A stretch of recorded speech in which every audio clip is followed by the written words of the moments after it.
দেশে মোবাইল আইছে সিটি বন্ধ হইয়াছে দিওয়ানা বানাইছে পোলা মায়ার মনের কথা ভাসে বাতাসে বলবো একটা তাকবীর দেন লিল্লাহি তাকবীর দেশে মোবাইল আইছে সিটি বন্ধ হইয়াছে দিওয়ানা বানাইছে পোলা মায়ার মনের কথা ভাসে বাতাসে পোলা মায়ার মনের কথা ভাসে বাতাসে ও দেখো পোলা পানের মন বাদা ফেসবুকে এখন মোবাইলে সেটিং কইরা কাটায় সারাক্ষণ দেখো পোলা পানের মন বাদা ফেসবুকে এখন মোবাইলে সেটিং কইরা কাটায় সারাক্ষণ এই মোবাইল পাইয়া দেখো মদনের মাইয়া এই মোবাইল পাইয়া দেখো মদনের মাইয়া কি কাণ্ড ঘটাইছে স্বামী সংসার রাইখা নাকি পালাইয়া গেছে স্বামী সংসার রাইখা নাকি পালাইয়া গেছে বিরক্ত হইছেন তাকবীর দেন লিল্লাহি তাকবীর লিল্লাহি তাকবীর দেশে মোবাইল আইছে সিটি বন্ধ হইয়াছে দিওয়ানা বানাইছে পোলা মায়ার মনের কথা ভাসে বাতাসে কথা কোন কেন ও দেখো টিকটক আসিয়া সব গেল ভাসিয়া আবার টিকটক আসিয়া সব গেল ভাসিয়া সিদ্দিক সোরা নায়ক হইছে আইডি খুলিয়া এই মোবাইলে হাই কি জাদু আছে ভাই এই মোবাইলে হাই কি জাদু আছে ভাই পোলা পান বুইজাছে পড়ালেখা তুইলা রাখছে সপ্তম আকাশে পড়ালেখা তুইলা রাখছে সপ্তম আকাশে দেশে মোবাইল আইছে সিটি বন্ধ হইয়াছে দিওয়ানা বানাইছে পোলা মায়ার মনের কথা ভাসে বাতাসে জীবনে কাজ করে গেছেন বলেন আল্লাহু আকবার বাদশাহ জুলকারনাইনের সেই বাদশাহীর ঘটনাগুলো বলতে গেলে অনেক সময় লাগবে এত সময় আমার হাতেও নাই মাজান গো সংক্ষিপ্ত কথা আপনাদের উদ্দেশ্যে বলে যায় তাহলে দুইজন ইমানদার একজন নবী সুলাইমান আর দুই নাম্বার বাদশাহ জুলকারনাইন এই দুইজন ইমানদারকে আল্লাহ পাক পুরো পৃথিবীর রাজত্ব পাওয়ার ক্ষমতা দিয়েছিলেন আর দুইজন কাফেরকে আল্লাহ পাক পুরো পৃথিবীর রাজত্ব পাওয়ার দান করেছিলেন এর মধ্যে একজন জালেম শাসকের নাম ছিল বাদশাহ বখতেনাসর জোরে বলেন কি নাম আর একটু জোরে বলেন এই জালেম বাদশাহ বখতেনাসরকে আল্লাহ রাব্বুল আলামিন পুরো পৃথিবীর রাজত্ব পাওয়ার ক্ষমতা দান করেছিলেন লম্বা ইতিহাস লম্বা ঘটনা সংক্ষিপ্ত করে একটু বলা লাগবে এই ঘটনার সাথে অনেক কিছুর মিল আছে বলবো বিরক্ত হবেন না বাজান গো আমার এই বাদশাহ বখতেনাসরের আগমনের আগে আল্লাহ রাব্বুল আলামিন ওই জামানে একজন পয়গম্বর পাঠিয়েছিলেন সেই নবীর নাম ছিল দানিয়েল আলাইহিস সালাম জোরে বলেন কি নাম নবী দানিয়েল আলাইহিস সালাম ছিলেন এ বাজান গো আমার আল্লাহর নবী দানিয়েল আলাইহিস সালাম কওমের মানুষকে দাওয়াত দিতেন দিনে দাওয়াত দেয় রাতে দাওয়াত দেয় সকালে দাওয়াত দেয় সন্ধ্যায় দাওয়াত দেয় কওমের মানুষ কোনো মতে ইসলাম ধর্ম গ্রহণ করে না আল্লাহর নবী দানিয়েল ডেকে বলে ও আমার কওমের মানুষেরা ও আমার বনি ইসরাইলের উম্মতেরা তোমরা কি ভুলে গেছো তোমাদের বাপ দাদা কৃতদাস ছিল গোলাম ছিল সেই গোলামের জীবন থেকে আল্লাহ পাক তোমাদেরকে মুক্ত করেছেন বিদায় দাম্ভিকতা করো না অহংকার করো না আল্লাহ রাব্বুল আলামিন বলেন ইয়া বানি ইসরাঈল যাকুরু নি'মাতিয়াল্লাতী আন'আমতু আলাইকুম ওয়া আন্নী ফাদ্দালতুকুম আলাল আলামিন আল্লাহ নবী দানিয়েল দেখে বলে এ বনি ইসরাইল উম্মতারা দাম্ভিকতা করো না অহংকার করো না তোমাদের বাপ দাদা কৃতদাস ছিল মানুষের বাড়িতে গোলামি করত সেই গোলামির জীবন থেকে আল্লাহ তোমাদেরকে মুক্ত করেছেন স্বাধীনতা দান করেছেন বিদায় এক আল্লাহর ইবাদত করো আল্লাহ তাআলার কৃতজ্ঞতা আদায় করো আল্লাহ তাআলার শুকরিয়া আদায় করো খবরদার খবরদার দাম্ভিকতা করো না অহংকার করো না পয়গম্বর উম্মতের ডেকে বলে নবী গো পুরান দিলের গল্প শোনায় লাভ নাই। বাপ দাদা কি করেছিল আমরা জানতে চাই না। আমরা ভালো আছি, বেশ আছি, আমাদের কোনো সমস্যা নাই। আল্লাহর নবী দানিয়েল ডেকে বলে, শোনো, গাছের পূজা বাদ দাও, মাছের পূজা বাদ দাও, চন্দ্রের পূজা বাদ দাও, সূর্যের পূজা বাদ দাও, এক আল্লাহর ইবাদত করো। ডেকে বলে, পয়গম্বর তোমার কথা আমল করার সময় নাই। নবী যখন এইভাবে দাওয়াত দিতে লাগলেন, কোনো মতেই যখন জাতির মানুষ, বনি ইসরায়েলের উম্মতেরা, কওমের মানুষেরা কোনো মতেই দাওয়াত গ্রহণ করলেন না। আল্লাহর নবী দানিয়েল আলাইহিস সালাম সর্বশেষ ডেকে বলে, শোনো, কোন কওমের মানুষ, জাতির মানুষ যদি আল্লাহ রাব্বুল আলামিনের কাছ থেকে মুখ ফিরিয়ে নেয়, দাম্ভিকতা করে, খোদাদ্রোহী হয়ে যায়, ওই কওমের মানুষের উপরে আল্লাহ তাআলা দুই ধরনের আযাব আর গজব পাঠায়। এক নাম্বার হলো আসমান জমিনের আযাব আর গজব দিয়ে আল্লাহ তাআলা তাদেরকে ধ্বংস করে দেয়, আর না হলে তাদের ভাগ্যে জালেম শাসক পাঠায়া দেয়। হ্যাঁ, চলেন সামনের দিকে। আমার ভাইয়েরা, যে কথা বলতে চাচ্ছিলাম, আল্লাহর নবী দানিয়েল আলাইহিস সালাম যখন বললেন, কোন জাতির মানুষ যদি দাম্ভিকতা করে, অহংকার করে, খোদাদ্রোহী হয়ে যায়, কয় ধরনের আযাব গজব আল্লাহ পাঠায়। এক নাম্বার হলো আসমান জমিনের আযাব আর গজব দিয়ে আল্লাহ তাআলা ধ্বংস করে দেয়, আর না হয় তাদের ভাগ্যে জালেম শাসক পাঠায়া দেয়। কওমের মানুষ এই কথা শোনার পরে, এত বড় হুমকি পাওয়ার পরেও, এ কঠিন সতর্ক বার্তার পাওয়ার পরেও তারা ইসলাম ধর্ম গ্রহণ করলো, নবীর দাওয়াত মেনে নিল না। কোন মতেই দাওয়াত যখন গ্রহণ করলেন না, আল্লাহ তাআলা তখন ওই বনী ইসরাইলের উম্মতের উপরে জালেম শাসক বাদশা বক্তেনাসরকে পাঠায়া দিল। এই বাদশা বক্তেনাসর ক্ষমতার চেয়ারে বসার পরে প্রত্যেকটা এলাকা থেকে ধন দৌলত, টাকা পয়সা যা আছে সব লুটপাট করে নিতে লাগলো। এক নাম্বার কি করছে? লুটপাট করা শুরু করছে। দুই নাম্বার, এলাকায় যা সুন্দরী মহিলা ছিল, সব সুন্দরী মহিলাকে নিয়ে গেল। এই জন্য দেখেন না, বাতিলেরা যখন ছিল, নায়িকাদের চয়েস করে কাছে নিয়ে যায়, সেলফি তুলত। কথা কয় না?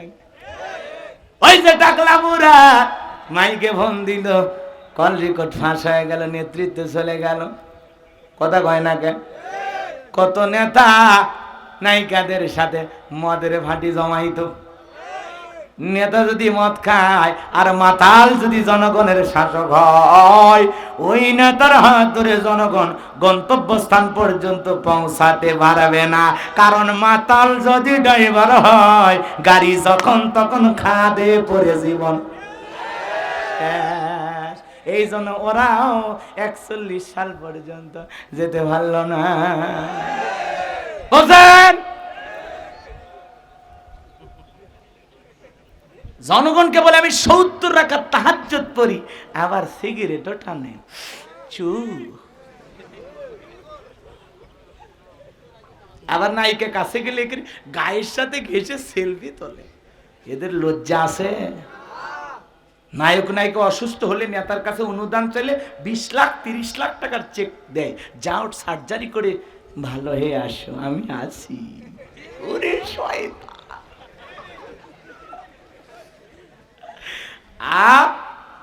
আলেম ওলামা যদি অসুস্থ হয়, কেউ টাকা দিছে? চলচ্চিত্রের কোন অভিনেতা যদি বিশেষ কোন বড় ধরনের রোগে আক্রান্ত হয়, তাদেরকে বিশেষভাবে দান করা হইতো, বিশাল টাকা, 10 লাখ 20 লাখ টাকার চেক দিত।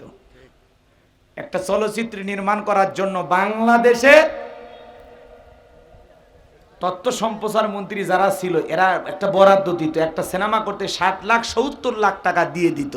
এ টাকা ওর বাপের টাকা। কা ওই টাকা ওই জায়গায় দেওয়া লাগবে কেন? সিনেমা বানানোর জন্য কিসের টাকা দেওয়া লাগবে? মসজিদ মাদ্রাসা বানানোর জন্য টাকা চাইলে দেও না, এর কথা কয় না কেন? আর ওরা সিনেমা বানানোর জন্য টাকা দিত, নায়ক নায়িকা অসুস্থ হলে চিকিৎসা টাকা দিত। অসুস্থ মানুষের চিকিৎসা সেবা করা ভালো, অন্য মানুষ করবে। রাষ্ট্রীয় তহবিল থেকে দিয়ে কি শুরু করছো? রাষ্ট্রের টাকা দিতে হলে রাষ্ট্রের জনগণের অনুমতিও লাগবে। বৈষম্য তো বহু জায়গায় হয়েছে, এই জন্য বৈষম্য বিরোধী ছাত্র আন্দোলনে সব তছনছ হয়ে গেছে। অনেক দল চেষ্টা করেছিল, পারে নাই। আল্লাহ সামান্য ছাত্রদের মাধ্যমে কি বিশাল একটা পতন ঘটাইয়া দিল। ওরা আগের দিন রাতেও ভাবতে পারেনি। এ কথা কন না কেন? যে জামাত শিবিরকে নিষিদ্ধ করে একটু মানে মাঠে একটু খেলাটা উল্টো দিকে চালাইতে চাইছিল, যে জামাত শিবির নিষিদ্ধ করলে মানে একটা আন্দোলন হবে, তখন জঙ্গি করে সবগুলো গুলি মেরে শেষ করব। কিন্তু জামাত কি ছিল, চুপচাপ ছিল। নিষিদ্ধ করেছে, আমরা আগের গতিতে কার্যক্রম চালিয়ে যাব। এখন আবার দেখা যাচ্ছে যে সমস্ত ঢাকা বিশ্ববিদ্যালয়ের ছাত্র ভাইরা নেতৃত্ব দিয়েছেন, যারা নেতৃত্ব দিয়েছিলেন সব বাংলাদেশের ইসলামী ছাত্র শিবির। আল্লাহু আকবার বলো। যে 152 জনের সমন্বয়কের তালিকা আছে, তার 108 জন ইসলামী ছাত্র শিবির। আল্লাহু আকবার বলেন। তসলিমা নাসরিন সে তার ফেসবুক আইডিতে লিখেছে যে এতগুলো সমন্বয়কের মধ্যে 108 জন কি ছাত্র শিবির। তসলিমা নাসরিন চেনে, কিন্তু ওরা চিনতে পারেনি। কথা কন। এই জন্য যারা বড় বড় কথা বলো, একটু ভেবে চিন্তে কথা বলেন। বাতিলেরা ঠিকই চেনে কারা হক, কারা সত্যের সৈনিক। কথা বলে ঠিক কিনা? তসলিমা নাসরিন নাম শোনেননি আপনারা? ইসলামের বিরুদ্ধে কথা বলে বোরকা পরে ভারতে পালিয়ে গিয়ে এখনো ভারত সরকার আশ্রয় দিয়ে রাখছে। কয়েকদিন আগে ফেসবুকে লিখেছে ছাত্র শিবিরকে নিয়ে। কথা কি বুঝতে পারছেন? এ বাজান গো আমার, এই তসলিমা নাসরিন সে বলেছে 108 জন হলো ছাত্র শিবির। কথা কি বুঝতে পারছেন? এজন্য বাজান গো আমার, আসল খেলা কোন জায়গায় ঘুরে গেছে জনগণ আস্তে আস্তে টের পাবে কারা আসল কলকাঠি নেড়েছে। কথা বলেন ঠিক কিনা? তবে আল্লাহ তাআলার কাছে দোয়া, আল্লাহ তাআলার কাছে দোয়া, আল্লাহ তাআলার কাছে দোয়া, আল্লাহ এদেশে একটা বার কোরআনের বিজয় দাও। কথা বলেন ঠিক কিনা? ইসলামের বিজয়, কোরআনের বিজয়, তাহলেই শান্তি, তাহলেই মুক্তি, তাহলে সকল ধর্মের মানুষ নিরাপদে বসবাস করবে। কোনো হানাহানি, মারামারি, ফিতনা, ফাসাদ, টেন্ডারবাজি, সাদাবাজি, ব্রিজের টাকা, কালভার্টের টাকা লুটপাট করে খাওয়া, ঢোকানোর কথা রড ঢুকে দেবে বাস, এমন নেতার আর জন্ম হবে না। দুর্নীতি মুক্ত বাংলাদেশ করতে চাইলে কোরআন সুন্নাহর বিকল্প কোনো পদ্ধতি খোলা, সবাই মিলেমিশে দেশ গড়তে হবে। আল্লাহ কবুল করেন। একটু চিল্লায় বলেন আমিন। আমার ভাইরা যে কথা বলতে চাচ্ছিলাম, হৃদয়ের কান পেতে শুনে যান। জালেম বাদশা বক্তে নাসর শুধুমাত্র টাকা পয়সা লুটপাট করে নিলে এমনটা নয়, বিনা অপরাধে ওই দেশের হাজার হাজার মানুষকে জেলখানায় বন্দি করলো। কথা বলেন ঠিক কিনা? খানকা থেকে জেলখানায় বন্দি করেছে কে? আওয়ামী লীগ, কে বিএনপি, কে জাতীয়বাদী, যত দলের লোক আছেন। আমার কথাগুলো একটু দিল দিয়ে শুনবেন। আমি কিন্তু খুব সুন্দরভাবে আপনাদেরকে উদ্দেশ্য করে কথাগুলো বলতেছি, এমনটা নয়। গভীর মনোযোগ দিয়ে শুনবেন বাজান গো আমার। আল্লাহর নবী দানিয়েল সাল্লাম সহ ৭০,০০০ উম্মতকে এই জালেম বাদশা বক্তে নাসর জেলখানায় বন্দি করলো। কথাকে বোঝেন নাই? জালেমেরা যখন জুলুম করতে চায়, কে অপরাধী কে নিরপরাধী দেখে না, সবাইকে পাইকারি দরে গ্রেফতার করে। কথা বলেন ঠিক কিনা? সামনের দিকে যাই বাজান গো আমার। আল্লাহর নবী দানিয়েল এইবার জেলখানায় ডেকে বলে, কই গেল তোমাদের দাম্ভিকতা, কই গেল টাকা, কই গেল সুন্দরী নারী, কই গেল তোমাদের অহংকার? আমি তো এই দিনের ভয় তোমাদেরকে দেখাইছিলাম, হয় আল্লাহ আসমান থেকে আযাব পাঠাবে, না হয় জালেম শাসক ঘাড়ে চাপায়া দিবে। এই দিনের ভয় তো আমি তোমাদেরকে দেখাইছিলাম। আজকে দেখো আমার কথা সত্য প্রমাণিত হয়েছে কিনা। উম্মতেরা দেখে বলে, নবী গো আপনার কথা দিবালোকের মতো সত্য, আর এত তাড়াতাড়ি ফলে যাবে আমরা বিষয়টা বুঝতে পারি নাই। নবী গো যা করেছি ভুল করেছি, আর ভুল করতে চাই না। এখন থেকে আর গাছের পূজা করব না, চন্দ্রের পূজা করব না, এখন থেকে এক আল্লাহর ইবাদত করব। আপনি যা বলবেন আমরা তাই শুনবো, কিন্তু আপনার কাছে একটাই অনুরোধ, এই জেলখানা থেকে মুক্ত করার ব্যবস্থা করে দেন।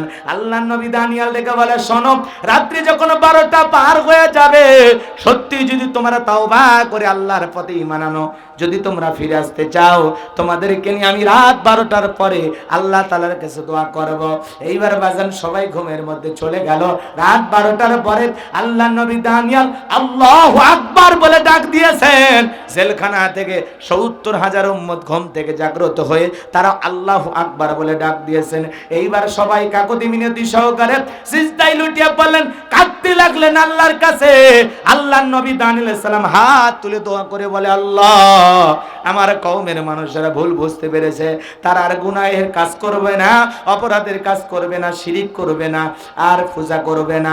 এখন থেকে তারা একমাত্র আপনার ইবাদত করবে, আপনার গোলামি করবে। আল্লাহ গো, আপনি আমার উম্মতদেরকে মাফ করে দেন।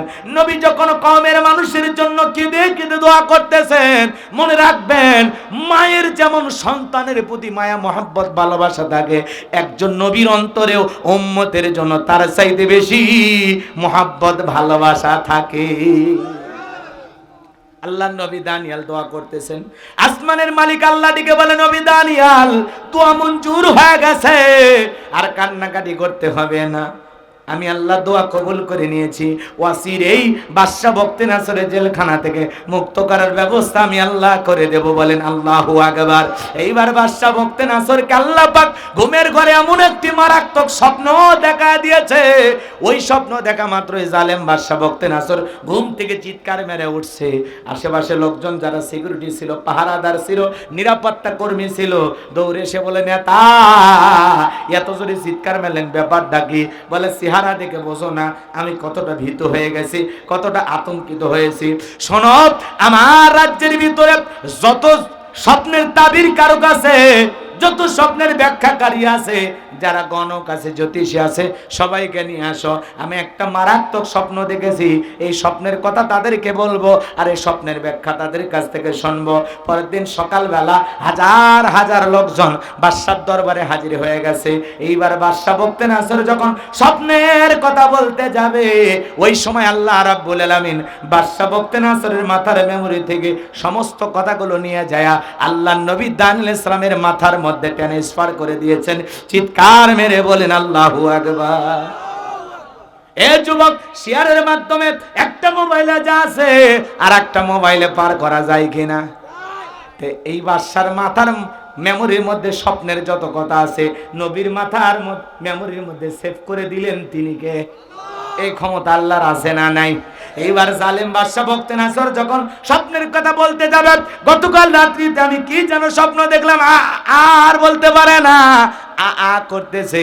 স্বপ্নের কথা ভুলিয়ে দিলেন তিনি কে? আর একটু জোরে বলেন কে?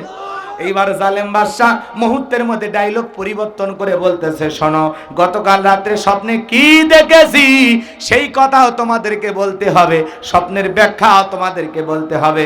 জনগণ ডেকে বলে, বাদশা এ তো পাগলামি কথা, স্বপ্ন দেখেছেন আপনি, আমরা কিভাবে বলবো? বাদশা স্বপ্নে কি দেখেছে জনগণ কি জানে? আরে ভাই, এটা তো দূরের কথা, স্বামী স্ত্রী একই খাটে আপনারা ঘুমান, আপনার বউ স্বপ্নে আপনাকে বাদ দিয়া আর একটা ছেলেকে নিয়ে রংপুর চিড়িয়াখানায় বাদাম খাইতেছে। যদি আপনি টের পাইতেন আপনার বউ আপনাকে বাদ দিয়া স্বপ্নে আর একটা ছেলেকে নিয়ে বাদাম খাইতেছে, আপনারা কি করবেন? চুমা খাবেন? কথা কয় না, এক লাত্তি মেরে খাটর থেকে ফেলে দেবেন। কথা কন, আমার ভাত খাইয়া আমার পাশে ঘুম পারে আর একটা ছেলে স্বপ্নে বাদাম খাওয়াইতেছিস, কথা কয় না? কি পিটাইতেন না ভালোবাসা শেয়ার করতেন? তাই নাকি কন? আপনাদের যে আওয়াজ তাই নাকি শেয়ার করবেন? কথা কয় না? ওই পুরুষ নাকি? এই আপনার বউ অন্য কারোর সাথে শেয়ার করবেন? জোরে কন, রাগ করতেছেন? আবার আপনি স্বপ্নে আপনার বউকে বাদ দিয়া আর একটা মেয়েকে নিয়ে যায় রংপুর শহরের মধ্যে চটপটির দোকান থেকে ওই জায়গায় বসে আপনারা ফুচকা খাইতেছেন। কথা কয় না? আপনার বউ যদি টের পাইতো আপনারা কি ফুচকা খাওয়াইতে দিত? ঝাঁটাবিটা করতো। কথা কন ঠিক কিনা? তার মানে হুজুর উদাহরণ কেন দিলেন শোনেন, আপনার বউ স্বপ্নে কি দেখে আপনি স্বামী জানেন, আবার আপনি স্বপ্নে কি দেখেন আপনার বউ জানে না। তার মানে স্বপ্ন তো স্বপ্ন, মাঝে মাঝে স্বপ্নে দেখেন সাপ তারা করেছে, ঘুম থেকে উঠে কি সাপ খুঁজে পাওয়া যায়? মাঝে মাঝে দেখেন আগুন লাগে বাড়ি ঘর পুড়ে গেছে, ঘুম থেকে উঠে দেখেন না বাড়ি সব ঠিকই আছে। কথা কয় না? মাঝে মাঝে দেখেন স্বপ্নে আপনার কেউ মারে ফেলে দিছে, ঘুমোর থেকে উঠে দেখেন না বেঁচে আছি। কথা খান ঠিক কিনা? স্বপ্ন তো স্বপ্ন, যুবকেরাও স্বপ্ন দেখে। কিছু কিছু যুবক দেখবেন নায়িকাদের ছবি দিয়ে পুরো রুম সাজায় রাখছে, ঘুমানোর আগে একবার নায়িকার সারা রাত কাটায় দেয়, এমন যুবক আছে না নাই? এই মোবাইল কিন্তু আমাদের পুরো জাতির অর্ধেক মানুষের মেধা নষ্ট করে দিয়েছে। কথা বলেন ঠিক কিনা? দেশে মোবাইল আইছে, সিটি বন্ধ হইয়াছে, দিওয়ানা বানাইছে, পোলা মায়ার মনের কথা ভাসে বাতাসে।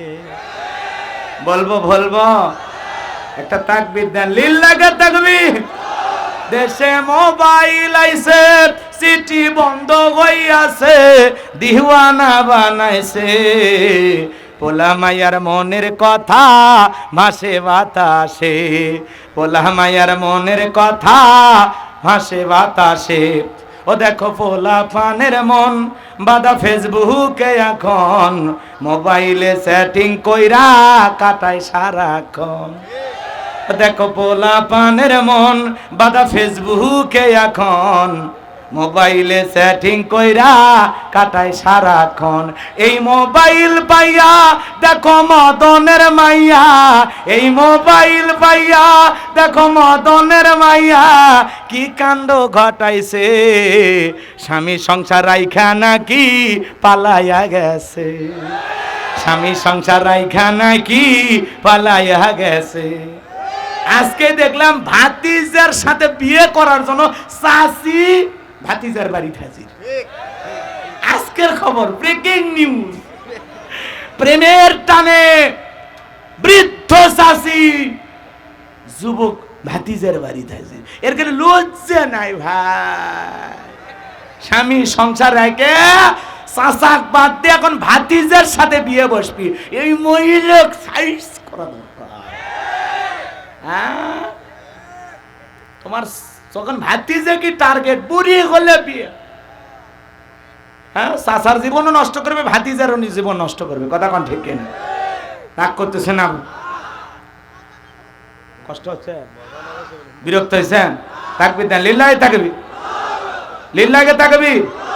দেশে মোবাইল আইছে, সিটি বন্ধ হইয়াছে, দিওয়ানা বানাইছে, পোলা মায়ার মনের কথা ভাসে বাতাসে। কথা কনে গা? ও দেখো টিকটক আসিয়া সব গেল ভাসিয়া, আবার টিকটক আসিয়া সব গেল ভাসিয়া, সিদ্দিক সোরা নায়ক হইছে আইডি খুলিয়া। এই মোবাইলে হাই কি জাদু আছে ভাই, এই মোবাইলে হাই কি জাদু আছে ভাই, পোলা পান বুঝাছে, পড়ালেখা তুইলা রাখছে সপ্তম আকাশে, পড়ালেখা তুইলা রাখছে সপ্তম আকাশে। দেশে মোবাইল আইছে, সিটি বন্ধ হইয়াছে, দিওয়ানা বানাইছে, পোলা মায়ার মনের কথা ভাসে বাতাসে। কষ্ট হচ্ছে? এত ডিস্টার্ব করতেছে কে বা? ধরে থাক বা, ধরে থাক না হলে। হ্যাঁ, কষ্ট পাচ্ছেন আপনারা? এ যুবক, তাহলে মোবাইলে প্রেম ভালোবাসা করা যাবে? বিয়ের আগে অবৈধ প্রেম ভালোবাসা করা জায়েজ না হারাম? এ বিয়ে করার পরে হালাল বউয়ের সাথে প্রেম জমে যাবে গেম, বোঝে না পাগল। বিয়ের আগে ওটা প্রেমিকে গিফট টিপ দিয়ে ফকির হয়ে যায়, পরে আর একটা চাকরিজীবী দেখে বিয়ে করে নেয়, আর একটা গাঞ্জা মদ খায় রাস্তাঘাটে ঘোরে।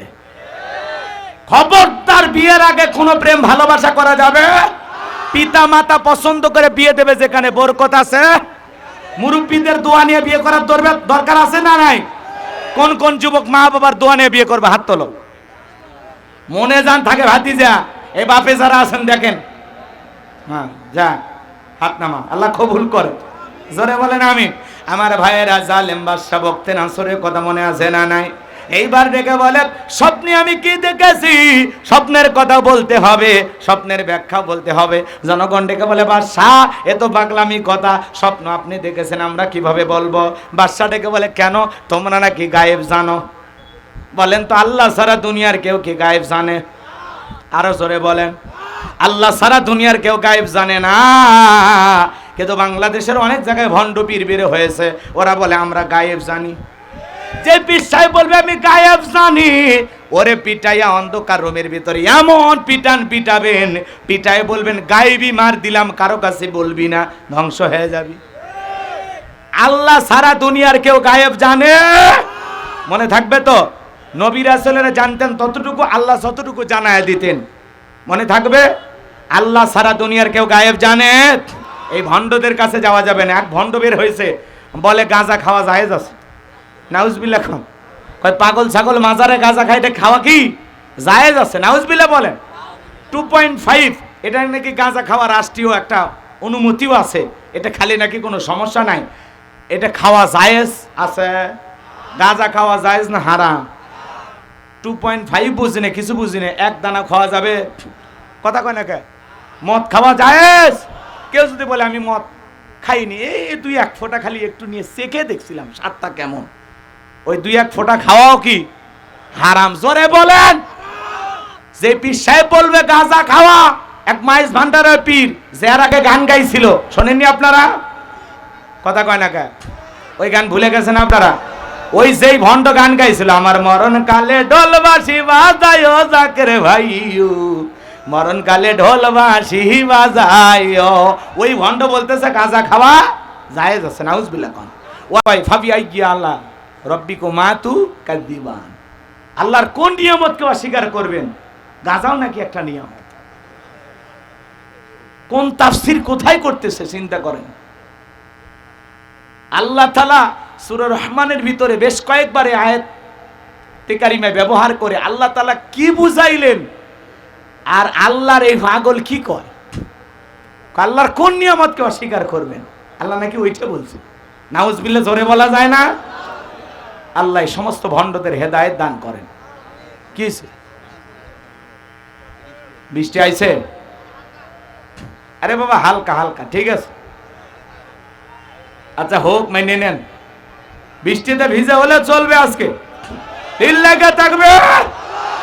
বাজান লম্বা করার সুযোগ নাই, তাহলে ভণ্ডর কাছে যাওয়া যাবে? জোরে বলেন যাওয়া যাবে? এ বাজান গো, আমার সামনের দিকে যাই, যে কথা বলতে চাচ্ছিলাম। এইবার বাদশা ডেকে বলে শোনো, আগামী 7 দিনের আলটিমেটাম দিলাম, 7 দিনের মধ্যে স্বপ্নে কি দেখেছি, স্বপ্নের কথা বলতে হবে, স্বপ্নের ব্যাখ্যা বলতে হবে। জনগণ ডেকে বলে বাদশা 7 দিন কেন, 7 বছর সময় দিলেও সম্ভব নয়। বলে যাও, 7 দিনের মধ্যে বলতে না পারলে সবাইকে চুলিতে চড়াবো, ফাঁসি দিয়ে মারবো। জালেমেরা কিছু না পারলে সর্বশেষে দেয় হুমকি। এ কথা বলেন না কেন? ওরা হুমকি দিয়ে টিকে থাকতে চায়, মাঝে মাঝে হুমকি দিয়েও কোনো কাজ হয় না। আমার ভাইরা, আমি যে কথা বলতে চাচ্ছিলাম, গভীর মনোযোগ দিয়ে কথাগুলো শুনে যান। সামনের দিকে যেতে চাই। এইবার জেলার যখন জেলখানাতে করতেছে, আল্লাহর নবী দানিয়েল থেকে বলে জেলার এইদিকে আসো। দেখে মনে হয় টেনশনে আছে, বলে হ্যাঁ একটু টেনশনে আছি। শোনো, তুমি তোমার বাদশার কানে খবর পৌঁছায় দাও। বাদশা স্বপ্নে কি দেখেছে, স্বপ্নের ব্যাখ্যা আমি জানি, স্বপ্নের কথা আমি বলতে পারি। এইবার জেলার এক দৌড়ে চলে গেছে বাদশার কাছে, যা বলে বাদশা একটা আসামি আছে, নাম হলো দানিয়েল, আপনি স্বপ্নে কি দেখেছেন? স্বপ্নের কথাও জানে, স্বপ্নের ব্যাখ্যাও জানে। জালেম বাদশা বকতে নাসর দেখে বলে বাজান কই, বাজানকে আমার কাছে নিয়ে আসো। ঠেলার নাম বাবাজি। এইবার আল্লাহ নবী দানিয়েলকে যখন ডাক পাঠাইলো, জেলার যায় বলে বাদশা তোমাকে ডেকেছে। আল্লাহ নবী দানিয়েল ডেকে বলে শোনো, আমার 70,000 উম্মতকে গ্রেফতার করা হয়েছে, আমার সমস্ত উম্মতকে জেলখানা থেকে বের করে দিলে সবার শেষে আমি জেলখানা থেকে বের হব, এই একটা শর্তে আমি তোমার বাদশার সামনে যাইতে রাজি। এইবার জেলার দৌলে গেল, যায় বলে বাদশা যে আপনার স্বপ্নের ব্যাখ্যা জানে, তার একটা শর্ত আছে, তার 70,000 লোককে গ্রেফতার করা হয়েছে, তাদেরকে জেলখানা থেকে বের না করে দেওয়া পর্যন্ত সে আপনার কাছে আসবে না। বাদশা বকতে নাসর ডেকে বলে ওই বাজান যদি বলে এই জেলখানা কেন, তাম পৃথিবীর জেলখানার আসামি ছেড়ে দিতে রাজি। বাজান যা বলে তুমি তাই করো। বলেন আল্লাহু আকবার। এই জন্য নবীরা হলো উত্তম আদর্শের মানুষ, নবীরা হলো আসল নেতা। বলেন আল্লাহু আকবার। নেতৃত্ব শিখতে বলে নবীদের জীবনী পড়ে শেখা লাগবে। দেখেন কত মহব্বত, কত নেতার পিছনে আমরা মিছিল করতে যাই, অমুক ভাই তমুক ভাই, নেতা বাসি এক খান ট্যাবলেট খান, ট্যাবলেট খান, কথা কয় না কে? অমুক নেতার চরিত্র ফুলের মতো পবিত্র, গাঁজা খাই 5 ওয়াক্ত, গুমসুরিতে পাকা ভক্ত, নামাজ পড়ে 1 ওয়াক্ত, শয়তানের পাকা ভক্ত। এরকম আছে না নাই? বাপরে বাপ, কই নেতাবাসী একখান আব্দুল কাদের দুলে ভাই আছে যেখানে, আমরা আছি সেখানে। দুলে ভাই গেছে কবরে, তোমরা কেন ওপরে? খেলা হবে, ওই কাদের কাকার খবর নাই, কথা কোন ঠিক না? মন্ত্রীরা সব কোথায় গেল? এমপিরা সব কোথায় গেল? কোথায় কাদের কাকা? ওদের সারা দেশটা বড় লাগে ফাঁকা ফাঁকা। না আজকে আর বেশি বলা যাবে না, কষ্ট হচ্ছে আপনাদের। কই গেল কই পালাবো না। প্রয়োজনে ফখরুল সাহেবের ঠাকুর গায়ের বাসায় যাবে। ফখরুল সাহেব আবার সুযোগ পায় বলতেছে, কই কাদের সাহেব আছেন, আমি ঠাকুর গায়ে। এই দেশের নেতাদের কথা কয় না কে? কি মজা নিত জনগণকে। আমরা পালাবো না। কই আপনি এই মানুষটা দেখতে আমার অনেক দিন, মানে এটা বিনোদনের নেতা ছিল। স্মার্ট বাংলাদেশ মঞ্চ ভাঙ্গে শেষ, কথা কন।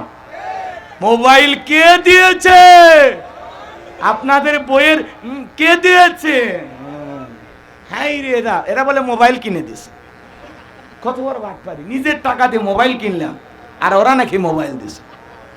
তো যাই হোক, ভাগ্যিস ভালো আর কিছু দাবি করেনি, নাকি কন? কষ্ট হচ্ছে আপনাদের? লিল্লাহি তাকবীর। আমার ভাইরা মন খারাপ করবেন না, সামনের দিকে যাই। যে কথা বলতে চাচ্ছিলাম গভীর মনোযোগ দিয়ে শুনবেন। নেতা কারে বলে, নেতৃত্ব কিভাবে দিতে হয় নেতাদের কাছ থেকে শেখা লাগবে এমনটা নয়। নেতৃত্ব শিখতে হলে নবীদের জীবনী থেকে শেখা লাগবে, কথা বলেন ঠিক না? এ বাজান গো আমার, নেতার পিছনে মিছিল করতে যায় দেখবেন রংপুর 7 মাথা থেকে 100 জন গ্রেফতার হয়েছে। নেতার তো মামু খালুর অভাব নাই, সকালে জেলখানা ঢোকে বিকেলে বের হয়। কিন্তু ওই গরিব রিক্সা চালক, ভ্যান চালক নেতার মহাব্বতে মিছিল করতে যায় বছরের পর বছর জেলখানায় থাকে, ওর বউ বাচ্চা না খায় থাকে, নেতা খবরও নেয় না। এমন নেতার পিছনে স্লোগান দেওয়া যাবে? যেই নেতা বলবে আমার একটা কর্মী জেলখানায় থাকা অবস্থা আমি নেতা বের হব না, যেই নেতা আপনি বিপদে পড়লে আপনার বউ বাচ্চার খবর নেবে, ছেলে মেয়ের পড়াশোনার খরচ চালাবে, আপনি মারা গেলেও আপনার পরিবারের পাশে দাঁড়াবে, এমন নেতা আর পিছনে থাকার দরকার আছে না? না, সামনের দিকে যাই বাজান গো আমার। যে কথা বলতে চাচ্ছিলাম গভীর মনোযোগ দিয়ে শুনবেন। এইবার আল্লাহর নবী দানিয়েল সাল্লাম 70,000 উম্মতকে ছেড়ে দেওয়া হলো। সবার শেষে আল্লাহর নবী জেলখানা থেকে বের হলেন, জালেম বাদশার দরবারে প্রবেশ করবেন। কিন্তু ওই দরবারে ঢোকার একটা নিয়ম ছিল, যত মানুষ ঢোকে মাথা নত করে ঢোকা লাগে। আল্লাহর নবী কি কোনো জালেমের কাছে মাথা নত করতে পারে? দেহটাকে আটোসাটো করে কৌশল করে মাথাটাকে উঁচু করে আল্লাহর নবী যখন বাদশার দরবারে প্রবেশ করলেন, এই দৃশ্য দেখে জালেম বাদশা বকতে নাসর ডেকে বলে, যত মানুষ ঢোকে মাথা নত করে ঢোকে, তুমি কেন মাথা নত করলা না? আল্লাহর নবী দানিয়েল ডেকে বলে, বাদশা আপনার স্বপ্নের কথা যে আমার মাথার মেমোরির মধ্যে সেভ করে দিয়েছে, তার অর্ডার হলো তাকে ছাড়া অন্য কারো কাছে মাথা নত করা যাবে না। আমি যদি মাথা নত করতাম, সে যদি আপনার মতো আমার মাথা থেকে স্বপ্নের কথা ভুলিয়ে দিত, আপনিও টেনশনে মরতেন, আমাকেও মেরে ফেলে দিতেন। আল্লাহর নবী দানিয়েল সাল্লাম সুন্দর একটা জবাব দিলেন, বলেন আল্লাহু আকবার। এইবার বাদশা বকতে নাসর চেয়ার থেকে উঠলেন, আল্লাহর নবী দানিয়েল সাল্লামকে চেয়ারে বসায়া দিলেন, আর দিয়ে বলে, বাজান এইবার তুমি স্বপ্নের কথা আর স্বপ্নের ব্যাখ্যাটা বলো। আল্লাহর নবী এইবার বলবে, আপনারা কি একটু শুনবেন? কারা কারা শুনবেন দুইটা হাত তুলে দেখান। লিল্লাহি তাকবীর, লিল্লাহি তাকবীর, লিল্লাহি তাকবীর। হাত নামান বাজান। তাহলে দুইটা কথা বাকি আছে, সময় আমি পাবো কিনা আমি জানি না, আমি কয়েকটা মিনিট আপনাদের কাছে চাই। কারণ হলো আর একটা আয়াতে কারিমা তিলাওয়াত করেছি, তার একটু সামান্য একটু হক আদায় করার সুযোগ দেবেন তো? কষ্ট হচ্ছে আপনাদের? তাহলে 1 নাম্বার আল্লাহ বলেন, তাবারাকাল্লাযী বিয়াদিহিল মুলকু ওয়া হুয়া আলা কুল্লি শাইইন কাদির। মহামান্বিত সেই সত্তা যার হাতে সর্বময় কর্তৃত্ব, রাজত্ব পাওয়ার ক্ষমতা, তিনি বলেন সব বিষয়ের উপরে শক্তিমান, সব বিষয়ের উপরে একমাত্র ক্ষমতাবান। বলেন আল্লাহু আকবার। আল্লাহর চাইতে বড় ক্ষমতাধর কে? তাহলে সকল ক্ষমতার একমাত্র মালিক কে? আকাশ আর জমিনে আল্লাহর চাইতে বড় ক্ষমতাধর আর কেউ? এই বিশ্বাস অন্তরে থাকার দরকার আছে না নাই? যারা বলবে ক্ষমতার উৎস জনগণ, এটা একটা ভুয়া কথা। আপনাকে পাম দিয়ে ফুলাই, ক্ষমতার উৎস কে? আরো জোরে বলেন। আপনার আমার কাছে কিছু নাই, সব পাওয়ার সব ক্ষমতা একমাত্র আল্লাহ তাআলার হাতে। কথা বলেন ঠিক কি না?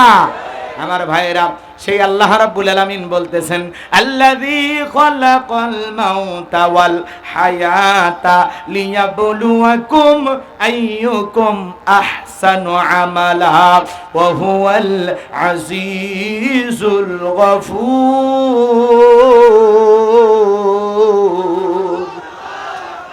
আমার আল্লাহ রাব্বুল আলামিন বলেন, আল্লাযী খালাকাল মাউতা ওয়াল হায়াতা, যিনি সৃষ্টি করেছেন মৃত্যু আর জীবন। এই পৃথিবীর কোন নেতার সাহস আছে মৃত্যু আর জীবন সৃষ্টি করার?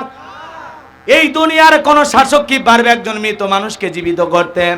যারা বন্দুকের নল দিয়া 1423 জন এই দেশের শিশু থেকে কিশোর পর্যন্ত, বৃদ্ধ পর্যন্ত হত্যা করে বিদায় করেছে, ওরা কি আবু সাইদের মতো একটা জীবন ফিরিয়ে দিতে পারবে? মুগ্ধের জীবন ফিরিয়ে দিতে পারবে? নাহিদের জীবন ফিরিয়ে দিতে পারবে? ছাদে খেলা করতে গেছিল 6 বছরে একটা কন্যা শিশু, ওর জীবন কি ফিরিয়ে দিতে পারবে? হেলিকপ্টার দিয়ে গুলি করেছে আর বলে আমরা দিয়েছিলাম পানি। এ কথা কয় না? এই যে পাশে বসে আছে আমার ভাই, 15 বছর বাড়িতে ঘুমাইতে পারে না, কথা কন। মনে বড় কষ্ট, এত বড় জুলুম তাদের উপরে হয়েছে, বউ থাকার পরেও বউয়ের কাছে ঘুমানোর ভাগ্য হয়নি। এমন নেতা আছে না নাই? এই জন্য ভাইয়েরা আমার, মন খারাপ করবেন না, কষ্ট মনের মধ্যে নেবেন না।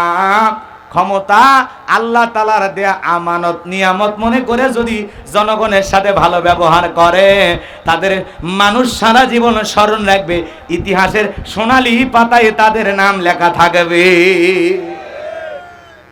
গভীর মনোযোগ দিয়ে কথাগুলো শ্রবণ করবেন। আল্লাহ তাআলা বলেন, আল্লাযী খালাকাল মাউতা ওয়াল হায়াতা, যিনি সৃষ্টি করেছেন মৃত্যু আর জীবন। জীবন আর মৃত্যু সৃষ্টি করার মালিক কে? আরো জোরে বলেন কে?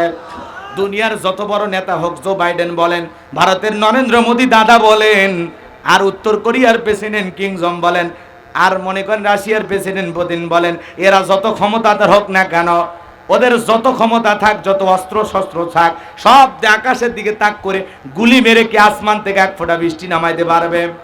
জমিনের ভিতরে গুলি মেরে একটা আলু কি বের করতে পারবে?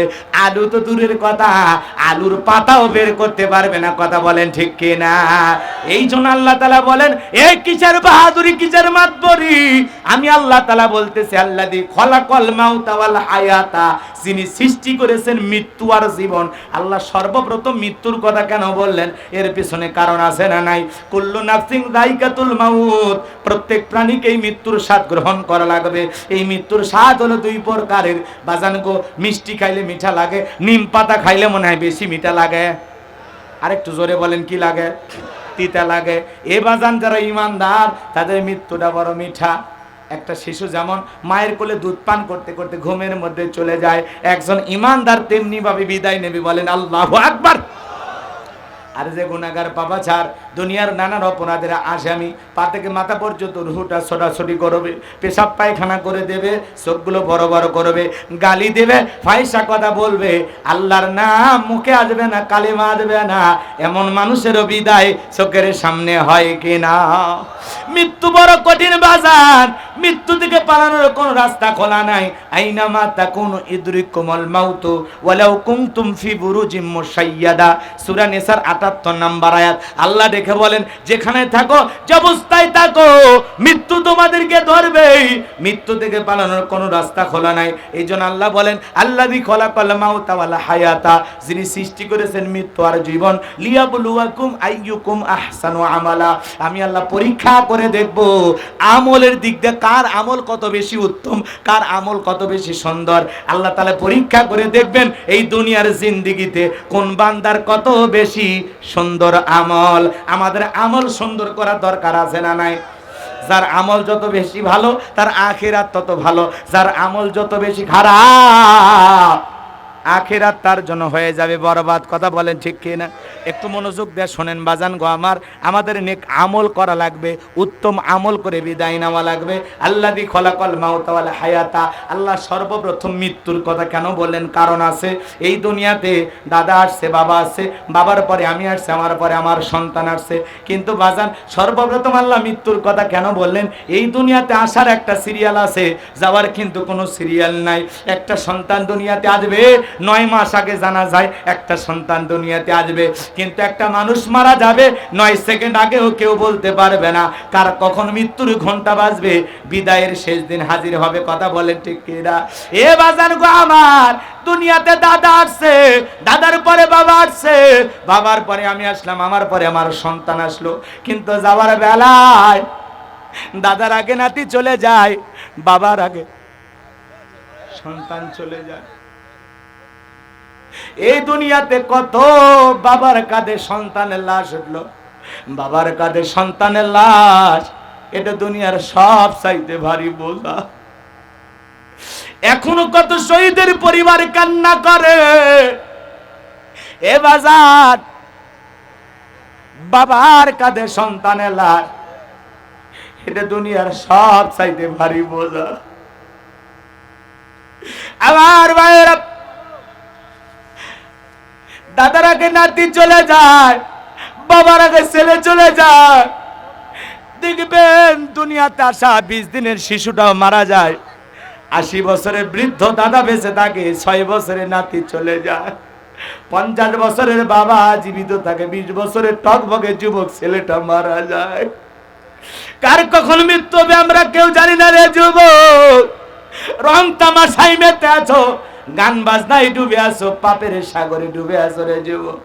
তোমার মতো কত যুবক পিকনিক করতে গিয়ে বাস দুর্ঘটনায় মারা গেল, তোমার মতো কত যুবক কক্সবাজারে ঘুরতে গিয়ে মারা গেল, তোমার মতো কত যুবক সকালবেলা মোটরসাইকেল নিয়ে ঘুরতে ঘুরতে একটা সেলফি তুলে ফেসবুকে পোস্ট করলো, তলে যাইয়া লাশ হইয়া বাড়িতে চলে আসলো।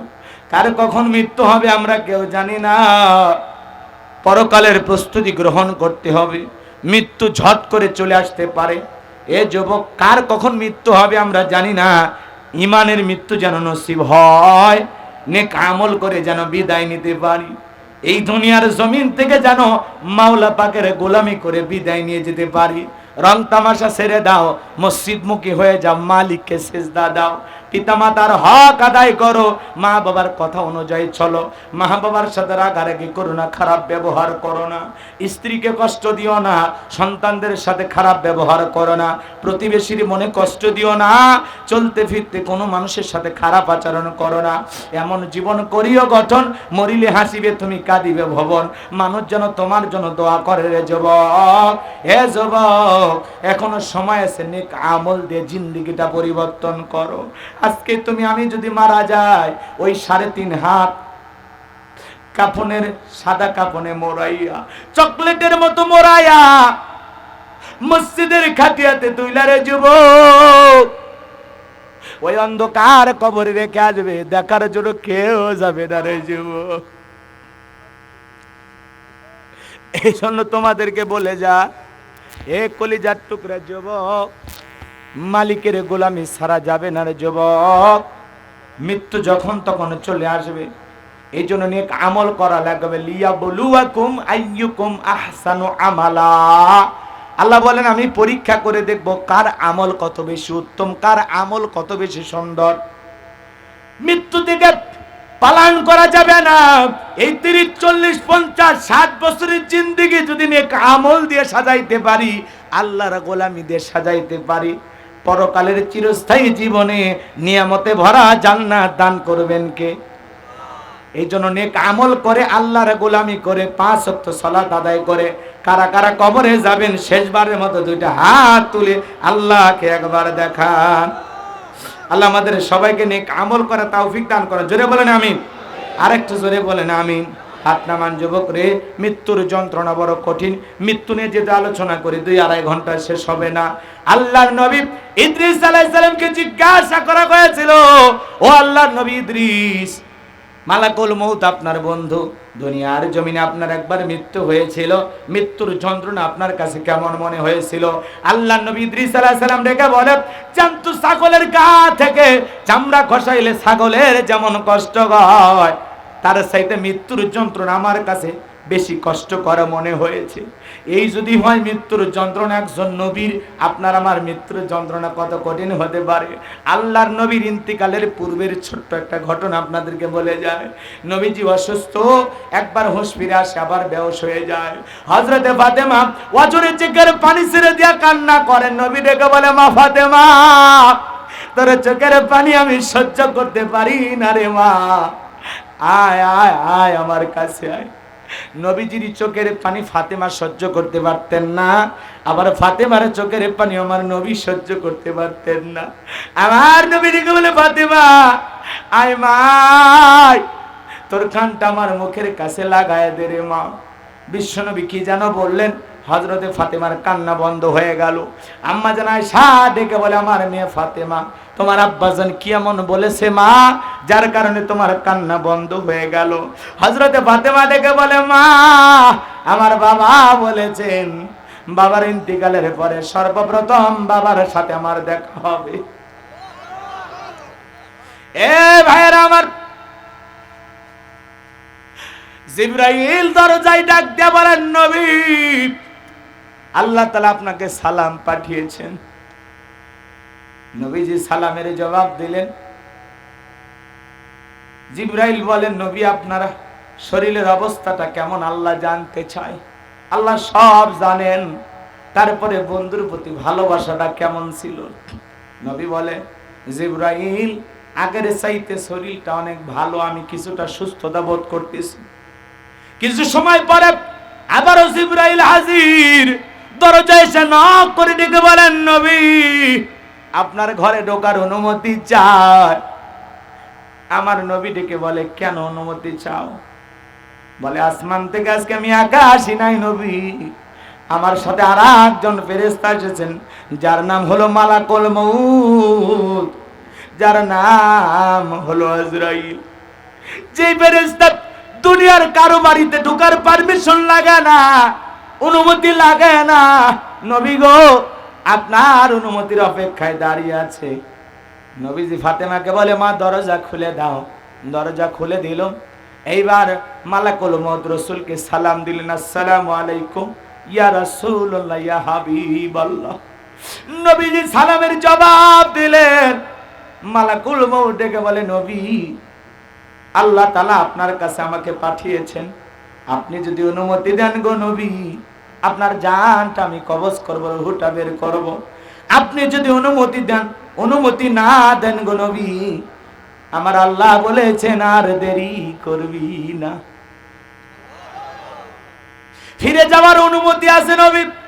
আমার নবী ডেকে বলে, মালাকুল মউত আজকে যদি চলে যাও আর কি কোনোদিন আসবা না? বলে, আবার আল্লাহ যেদিন অর্ডার দিবেন সেদিন আসবো গো নবী। আমার নবী ডেকে বলে, মালাকুল মউত আর আসতে হবে না, আমার জান তুমি কবজ করতে পারো।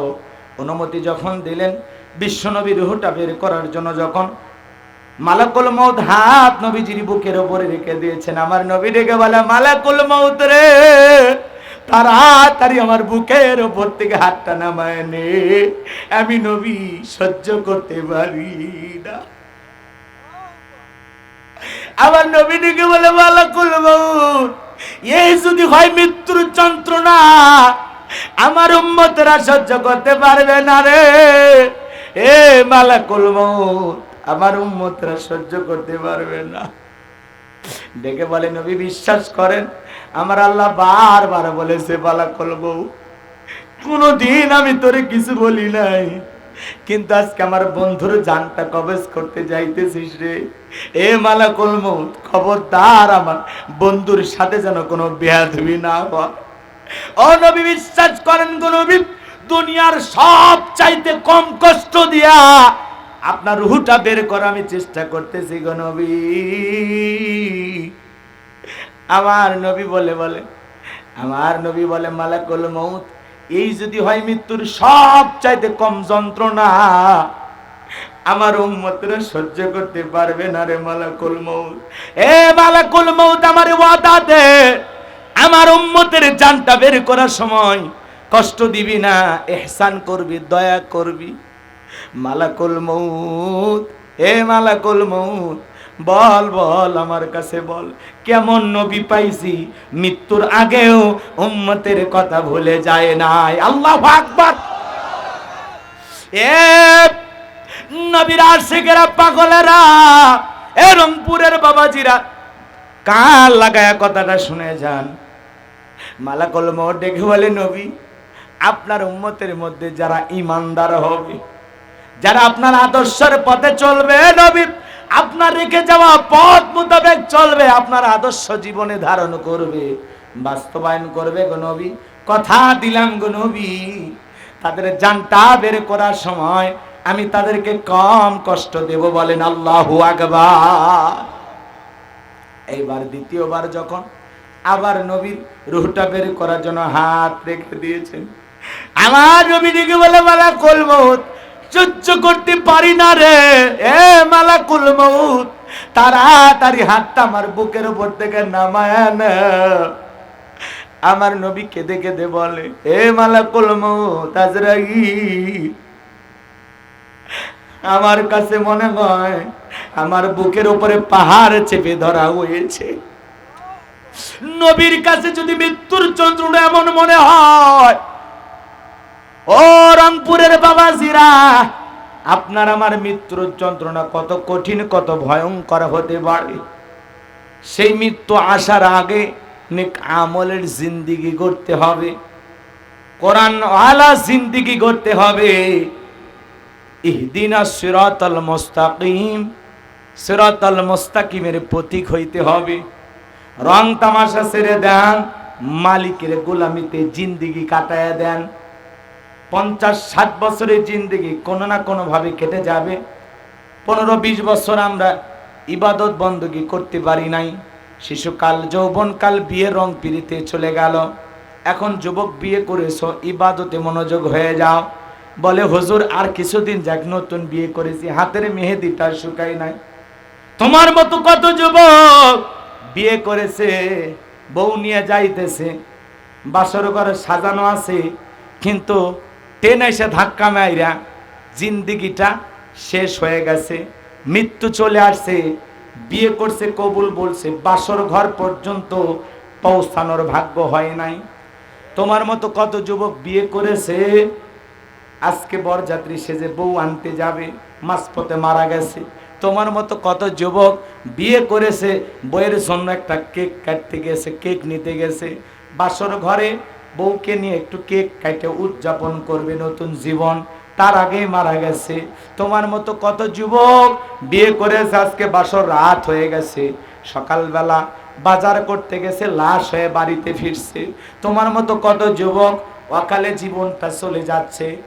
এই জন্য যুবক, তুমি যে বিয়ে করবা, বাচ্চা হবে, সন্তান বড় হবে, দাদার বয়সী হইবা, এই যে লম্বা চিন্তা ভাবনা করতেছো, লম্বা হায়াতের আশায় বৈশা আছো। তোমার মতো কত যুবক এসএসসি দাখিল পরীক্ষা দিয়েছে, রেজাল্ট হবে আগামীকাল, আজকেই মারা গেছে। কথা বলেন ঠিক কিনা? তোমার মতো কত যুবক অকালে চলে গেল, তোমার মতো কত যুবক অকালে জানটা হারিয়ে ফেললো।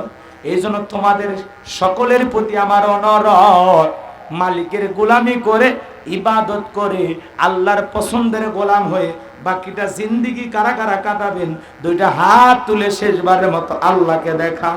আল্লাহ আমার কলিজার টুকরা যুবকদেরকে হেদায়েতের নূর দান করো।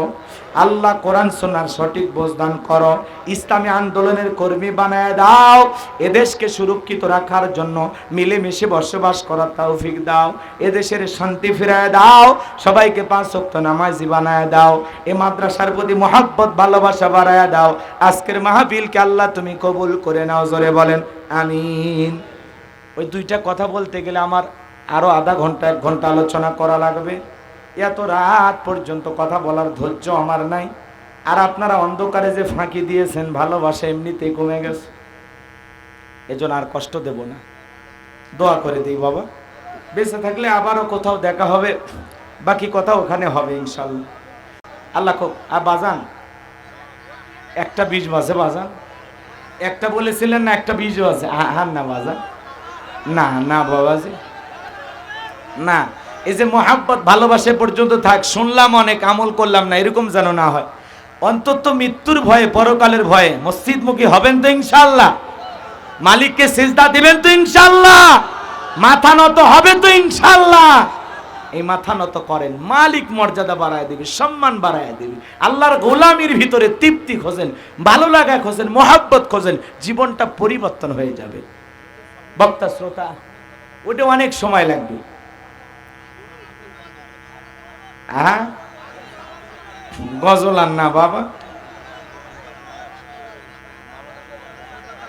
আমি তো বললাম স্বপ্নের কথা একটু বললে হবে না, ওই স্বপ্ন বলতে হবে, স্বপ্নের ব্যাখ্যা বলতে হবে, আবার ওই ব্যাখ্যাটা ভেঙে ভেঙে দিতে হবে, বুঝলেন নাই?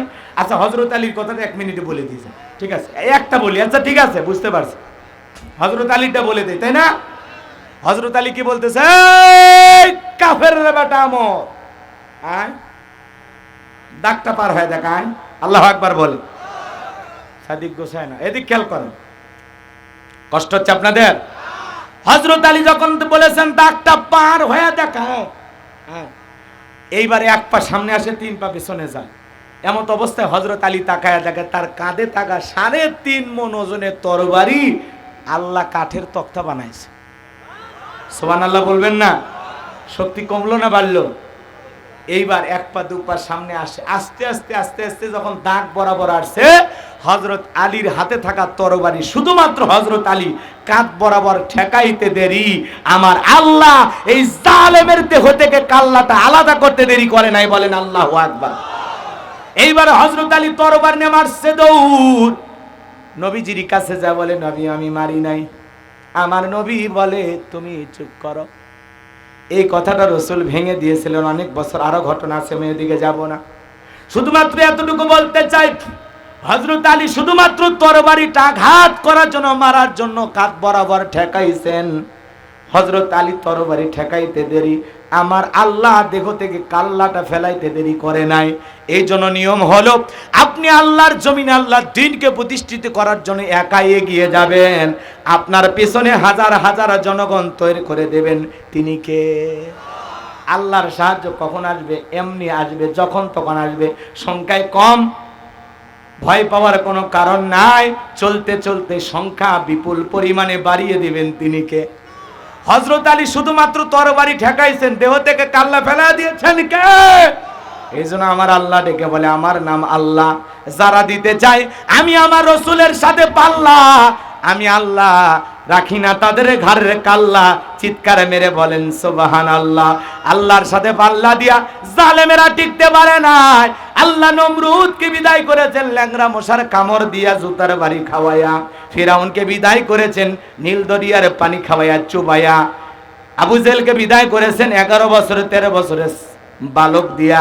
আজও পৃথিবীতে জালেমের জন্ম হবে, এদেরকেও আল্লাহ তাআলা নমরুদ ফিরাউনের মতোই পরাজিত করবে, তাদেরকেও আল্লাহ তাআলা বিদায় করবে। কথা বলেন ঠিক কিনা? আল্লাহ পাক আমাদের সবাইকে সঠিক কথাগুলো বোঝার তৌফিক দান করুন, বাস্তব জীবনে আমল করা তৌফিক দান করুন। বেঁচে থাকলে আবারও দেখা হবে। সকলের সুস্বাস্থ্য দীর্ঘায়ু কামনা করে আমার আলোচনা এখানে ইতি টানছি। ও আখিরি দাওয়ানা আনিল হামদুলিল্লাহি রাব্বিল আলামিন। সকলে আমার সাথে দরুদ ইব্রাহিম পড়েন। আল্লাহুম্মা সাল্লি আলা মুহাম্মদ ওয়া আলা আলি মুহাম্মদ কামা সাল্লাইতা আলা ইব্রাহিম ওয়া আলা আলি ইব্রাহিম ইন্নাকা হামিদুম মাজিদ। আল্লাহুম্মা বারিক আলা মুহাম্মদ ওয়া আলা আলি মুহাম্মদ কামা বারাকতা আলা ইব্রাহিম ওয়া আলা আলি ইব্রাহিম ইন্নাকা হামিদুম মাজিদ। ভাই কিছু বলবেন? আর কিছু বলার নাই না? মাদ্রাসার হুজুর কই? হুজুর কিছু বলবেন? ভাই জানো নাম কি? আব্দুর রউফ ভাই। এই মাদ্রাসার পাশে থাকবেন তো ইনশাআল্লাহ? আল্লাহ কবুল করেন, আল্লাহুম্মা আমিন। রব্বানা যালামনা আনফুসানা ওয়া ইল্লাম তাগফির লানা ওয়া তারহামনা লানাকুনান্না মিনাল খাসিরিন। তারবিয়াতুন নিসা দারুস সুন্নাহ বালিকা মাদ্রাসার উদ্যোগে আজকে মুমিনপুর গ্রাম থেকে আজকের মাহফিলের সভাপতি জনাব আলহাজ মোহাম্মদ মিনহাজুল ইসলাম মিনহাজ, সহসভাপতি জনাব মোহাম্মদ মাহবুব আলম, আজকের মাহফিলের প্রধান অতিথি জনাব মোহাম্মদ আনিসুর রহমান, প্রধান মেহমান জনাব মোহাম্মদ আমজাদ হোসেন, পৃষ্ঠপোষকতায় আমার প্রিয় ভাই জনাব মোহাম্মদ শরীফুল ইসলাম শরীফ।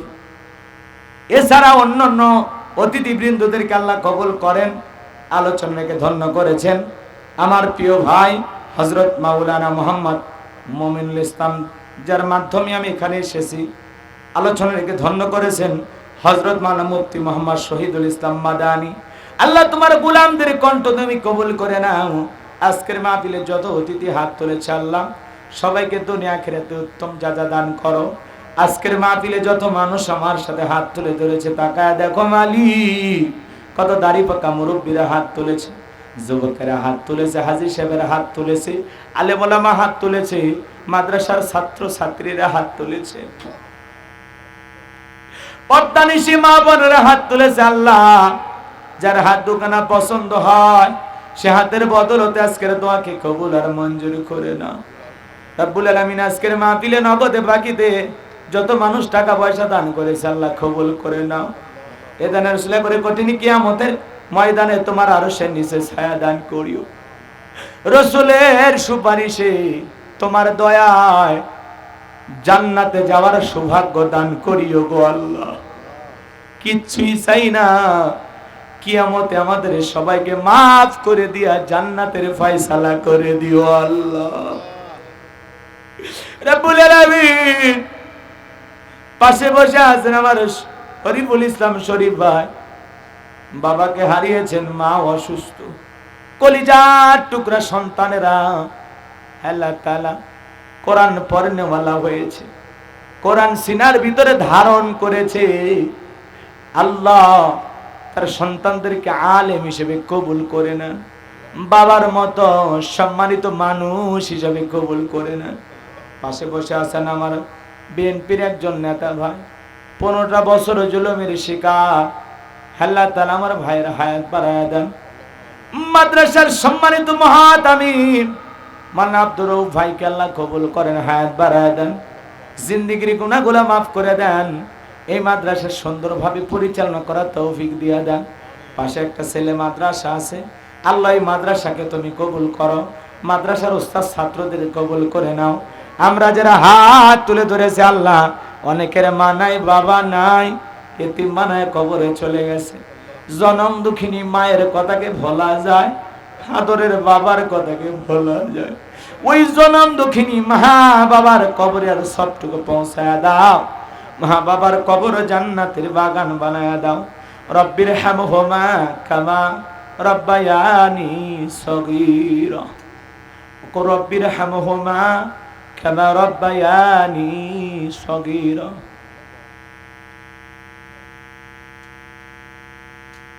রব্বুল আলামিন পিতা মাতা যাদের বেঁচে আছে সুস্থতার সহিত নেখায় দান করো। হে রব্বুল আলামিন আত্মীয় স্বজন পাড়া প্রতিবেশী যারা কবরে চলে গেছে মাফ করে দাও। তামাম পৃথিবীর মুসলিম উম্মাহকে হেফাজত করো। ফিলিস্তিনের মুসলমানদেরকে আল্লাহ বিজয় দাও, ভারতের মুসলমানদের বিজয় দাও, পাকিস্তানের মুসলমানদের বিজয় দাও, বাংলাদেশকে আল্লাহ তাআলা ইসলামের জন্য কবুল করো।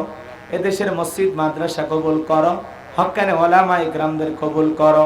এদেশের শান্তি ফিরায় দাও, সবাই মিলে মিশে বসবাস করতে পারি আল্লাহ তৌফিক দিয়ে দাও রব্বুল আলামিন।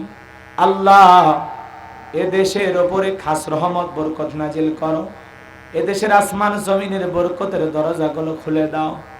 আল্লাহ কত শাসন ব্যবস্থা দুনিয়াতে আছে গো আল্লাহ, কোরআন দিয়ে সমাজটা চলতেছে, রাষ্ট্রটা চলতেছে, এমন দৃশ্য জীবনে একবার দেখার সুযোগ করে দিও আল্লাহ।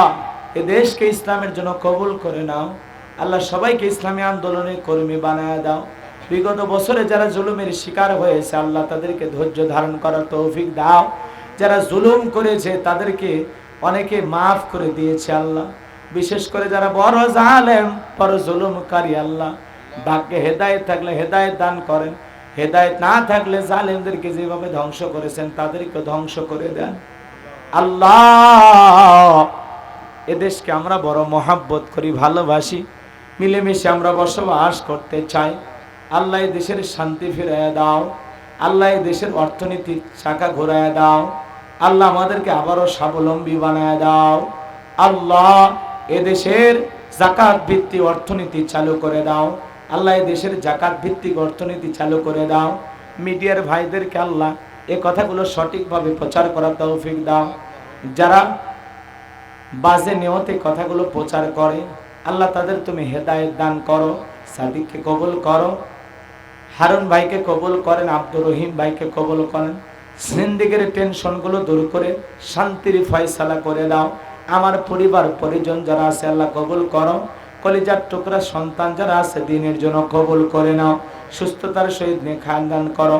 আমার মা বেশ কয়েক মাস ধরে অসুস্থ, চলতে পারে না। আল্লাহ আমার মাকে শেফায়ে কামেলা আজেলা দান করো।